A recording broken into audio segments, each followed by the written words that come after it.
Hi, and welcome to Digital Tech Reviews and Tips. Today in this video, I'm going to be unboxing the brand new iPhone 7 Plus. It doesn't actually say 7 Plus, except for if you look on the back here. But yeah, the iPhone 7 Plus, as you can tell by the dual camera lens. Bonus is that if you've looked in the title of this video, you can see that I'm actually filming it also on the iPhone 7 Plus. So you're seeing an unboxing while also getting an idea of what the camera quality is on this new iPhone. Now obviously the big feature on this iPhone is the dual lenses. You have one at the traditional 28mm and one at zoomed in at 56. So that will let you get closer, or 2x zoom basically. Another thing that it's going to enable you to do is down the road unlock this thing called portrait mode, which Apple is still developing, which will basically let you just get a lot shallower depth of field using really complex algorithms. Google it if you want to figure out how exactly they do it. But basically it'll make your photos look really cool and have that shallow, nice depth of field that you get on DSLRs and higher end cameras.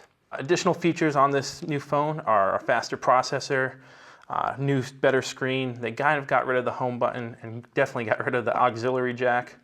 But really, other than that, if you're coming from an iPhone 6s or 6s Plus, not going to notice too much of a difference. It's still a 12 megapixel sensor with 4K video. If you're coming from an iPhone 6 or 6 Plus or even further back, you're definitely going to notice a difference on how fast apps open. Plus, you're going to get the force touch, so you can press into apps and get shortcuts and quick tapping into, slow-mo mode of the camera or open up a message instantly. That just enables you to navigate a little quicker in and out of apps. But that's enough talking, I think. I'm going to get to unboxing this. As you can see, this is the matte black edition. It's 128 gigabytes, which is actually now the second tier. Thank you very much, Apple, for finally getting rid of that tiny little 16 gigabyte offering. No one wanted a 16 gigabyte iPhone, so now it just goes 32, 128, 256. 256, honestly, probably too much for most people, but if you really need all that storage, I guess go for it. So, slide off the top, and there you got your designed by Apple in California. Of course, that's your standard thing. What else do you get? It says, welcome to iPhone. Dun, dun, dun, dun. Turn on the iPhone. Yeah, 3D touch. Gives you the little step through thing. Don't need that. If you've already used an iPhone, you pretty much know what to do. They also now have their new Tips app, which they added in, I think, the last generation of the iOS 9, which kind of walks you through it if this is your first iPhone. What else? You got your SIM card thingy to get into your SIM card slot. Open it up on the side, slide your SIM card in, and then should be good to go with calling in 3G or 4G LTE. What is this, your user guide? You don't need that. You don't need a guide. And you got stickers here. The only reason to buy an iPhone, of course, is to get the Apple stickers. Stick them on your friends, stick them on your car, wherever you want. Stick them on your forehead, be a walking billboard for Apple. Maybe you can charge them money for that. No, you can't. Just kidding.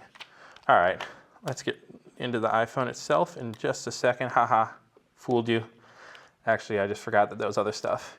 Yeah, boring things here first. You got your USB wall adapter to charge, of course.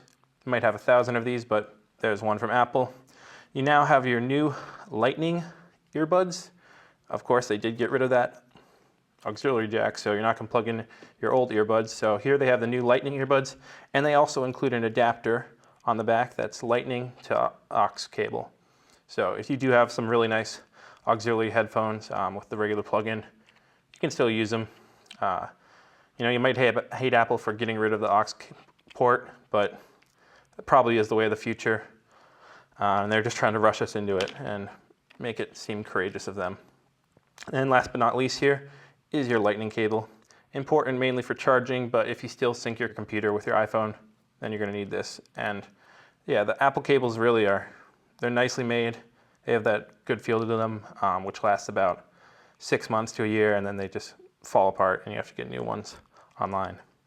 So let's get the iPhone, and here it is, covered with its little fingerprint protector that I never want to take off, because as soon as you do, as soon as I peel this off, I know it's just going to be covered with fingerprints, but oh well, it's unavoidable. And really, I like the matte black look. The jet black also is really nice. Really just, it's a personal preference. There's no real difference in the colors. except for how cool you are. If you have matte black, you're of course the coolest. Yeah. No, I don't know, not really. Choose your color, whatever you want. 5 colors now. And so yeah, let me just power this up. Before I do, I just want to show a side by side. Here's the iPhone 6 Plus. So really basically identical. I mean, these are opposite colors, so of course they look different. On the back, of course, is where you're going to see the big difference. They've hid the like cellular antenna lines here. You can barely, like, you can't see them at all actually, really. And of course, there's that iPhone 6 Plus, 7 Plus camera dual lens compared to the old one. Still the same flash, and you still got that microphone right there by the lenses. On the front, a little wider speaker there. It is a 7 megapixel snapper on the front for your, FaceTiming or whatever, which is a pretty big boost, and for selfieing. And also this home button is not a real home button. You can't actually press it. This one you can press. It's freaking out as much as you want. This one you can't actually press. It's not a real button. But it uses the haptic feedback to make it kind of feel like a real button, and I've used it on other phones, and it's pretty cool. So let's power this up. Boom, hold down the power button. If you're new to iPhone, that's the power button. They've moved it around from here to here. I guess the side's good because you can, get access to it and the volume controls. It's powering up. And by the way, while we wait for this, if you're not subscribed to me, please do so. Follow me on Instagram, Facebook, Twitter, all the social media. Pick your social pipe, follow me there.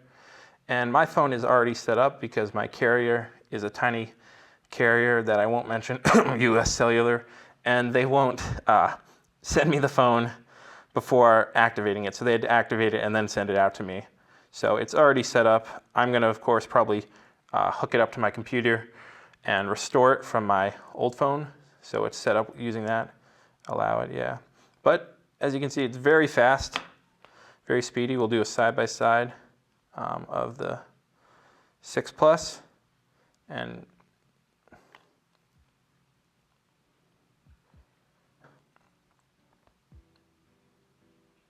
not much faster, honestly. It's a little disappointing. As you can see, that new home button. But yeah, that's it really, guys. I hope you liked the video, guys. I hope you found it helpful. If you have any questions about the iPhone 7 Plus, leave them down below. Thumbs up, subscribe. Yeah, that's really about it. Thank you for watching. As always, have a nice day. Peace out. Bye.